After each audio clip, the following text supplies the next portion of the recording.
Dans les chantiers de fouilles, les archéologues retrouvent de belles pierres taillées, notamment des obsidiennes.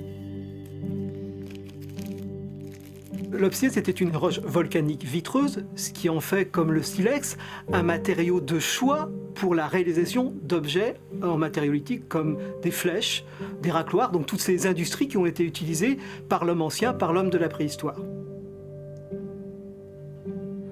Les sources de cette matière volcanique sont rares. En Méditerranée, elles peuvent seulement provenir de 4 îles italiennes. L'île de Lipari, Palmarola, Pantelleria et le massif volcanique du Monte Arci en Sardaigne. François-Xavier cherche à savoir de quelle île proviennent ces obsidiennes. Grâce à moi, le rubidium, mais aussi à mes amis strontium et zirconium.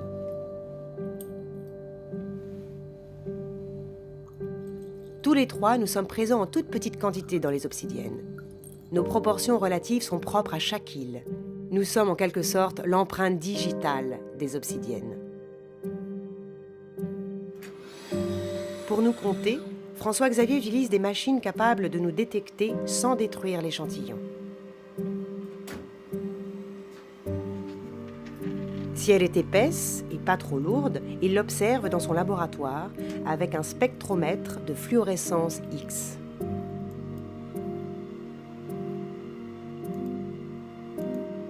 Dans la spectrométrie de fluorescence X, on va exciter la matière avec un rayonnement X.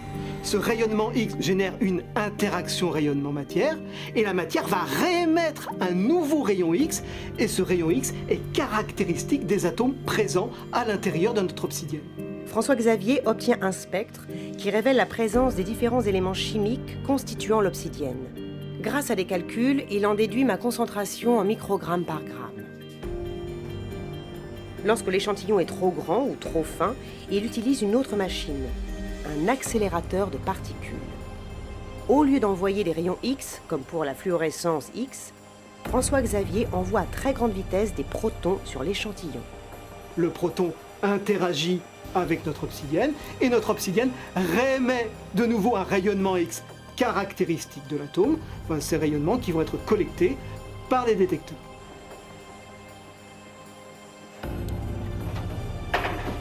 C'est le tien? Ouais, le rubidium, il est là, je le vois. Grâce à ces analyses, François-Xavier retrace une carte des échanges entre les hommes du néolithique.